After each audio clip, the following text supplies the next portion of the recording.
Hello there, it's a real pleasure to be joined by referee Stacey Fullicks. Hello Stacey, how are you today? I'm very great, thank you. How are you doing?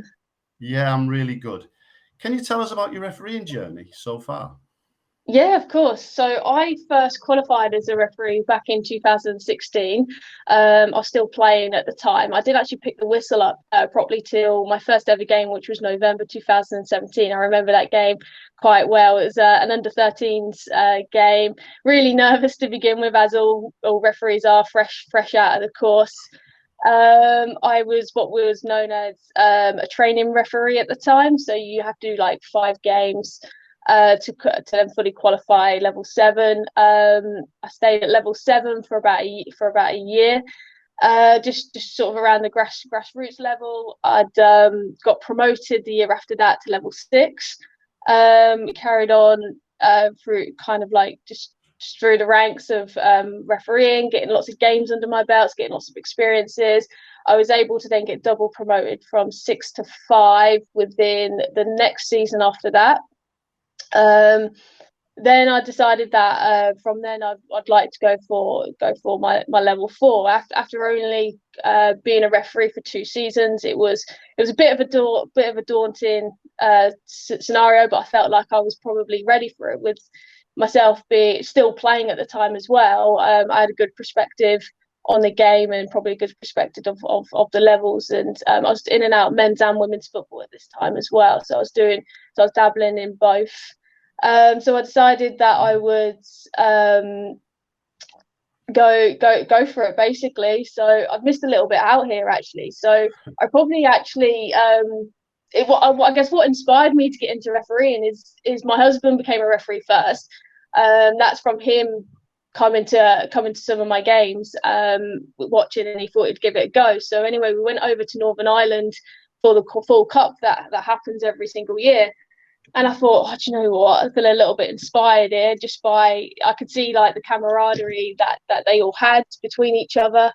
And I thought I'll give this a bit of a go, and that's when I came back that year, and it was the late October 2016 that I'd thought I'd go for it really.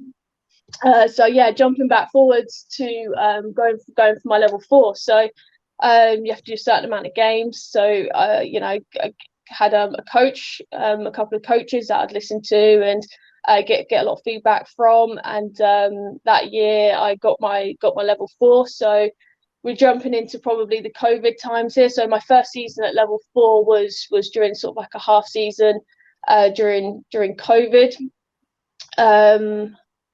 Just trying to think now. So yeah, so yeah, it was like it was a bit of a half season. So my second season, I had a full season at level 4, and also sort of like as well as on the women's pyramid as well. So I'd been in the women's national league at the time for about 3 seasons in between all that.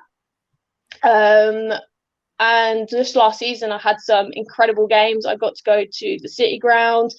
That was in front of 4,000 people. I got the 5th round of the FA Cup. And it was just such an amazing experience to be able to have that exposure. And then just this season, I had my half promotion to 2W. So I had about 5 or 6 games, probably a bit more than that now, probably about 7 or 8 actually, of games in the Women's Championship, where I was able to fully grasp that level. I felt like I was really ready for that level at the time. And then from then I'd obviously got promoted to my 1W. Goodness me, I'll tell you something. You're really infectious. What do you love about it most? What do I love about it most? Oh, do you know what? It's coming back to that word again. But to be honest with you, I think I love the fact that we've got this sense of camaraderie within our referee family, and I really enjoy the teamwork that we have. And to be honest with you, I'm really looking forward to walking out of the tunnel in my first ever WSL game. I think that's just going to be an experience I'm never going to forget. I've always wanted to referee in the WSL. It's always been a sort of like a goal and a bit of an ambition of mine. I didn't think I'd get there this quickly, but you know what? It's just been one hell of an experience over the last 5 or 6 years to be able to get here.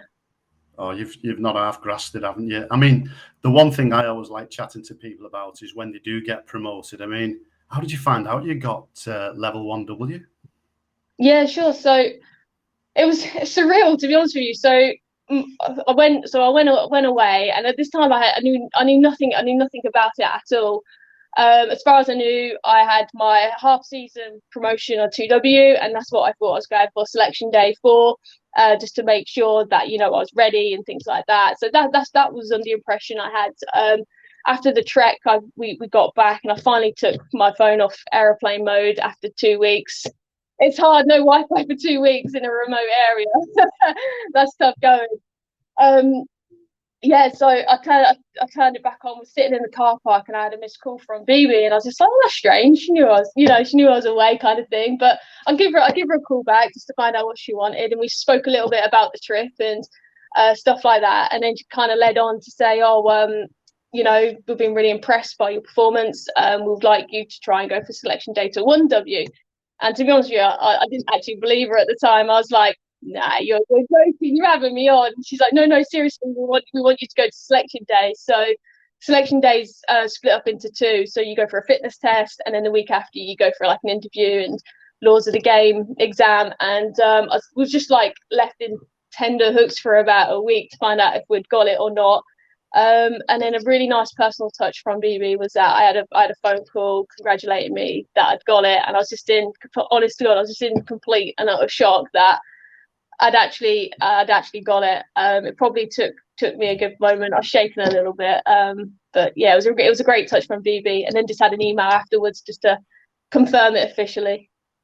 Brilliant. I mean, your energy and enthusiasm is a joy to behold. I mean, as someone now who's going to be walking out, as you quite rightly say, in the tunnel next season as a 1W, what advice would you give to any match official who was looking to progress in the game? Yeah, of course. So I came into refereeing a little bit later. I think it was about 25 or 26 at the time. What I would say to any upcoming match official is just put in the hard work, put in the grind. It's not always going to be easy. You're gonna have to just ride the rough with the smooth, but most importantly, just be yourself. Well, as you mentioned before, your partner Richard's also a referee. Is there some competitiveness in the Fullicks household to progress through the pyramid? No, of course not. Yeah, no.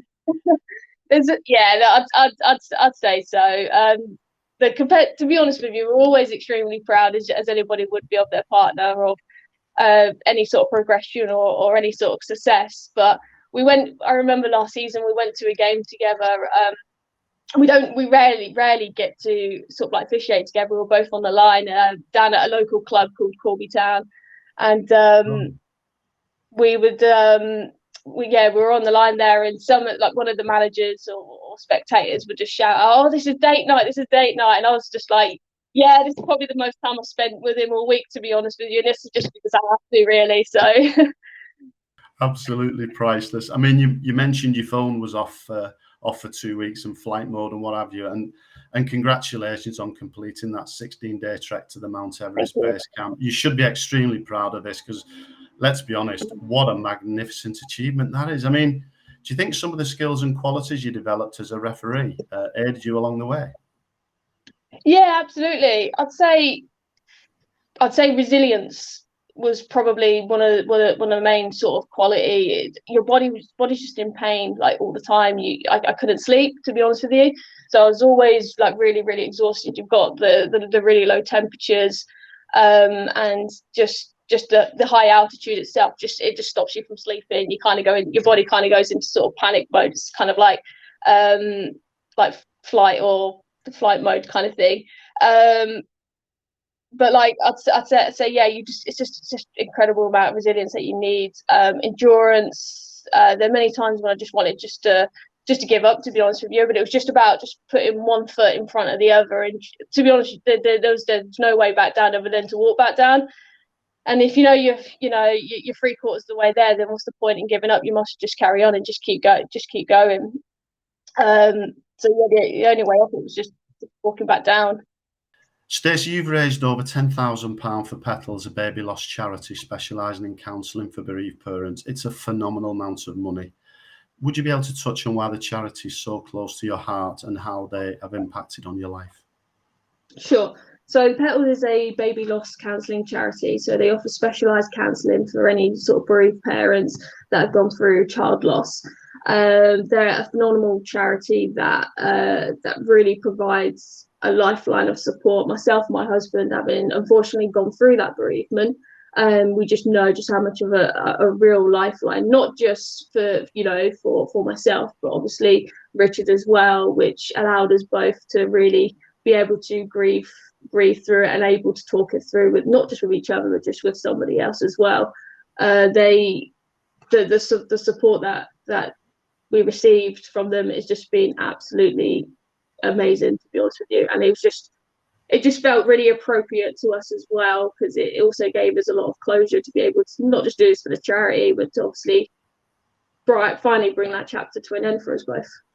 A lot of my referee family, we all become such close friends.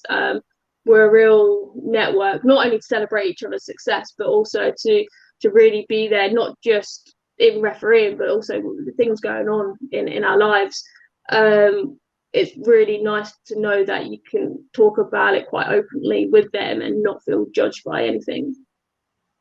Wow, you've shown amazing resilience, and I can tell how passionate you are about that charity. And to do the 16-day trek is just incredible.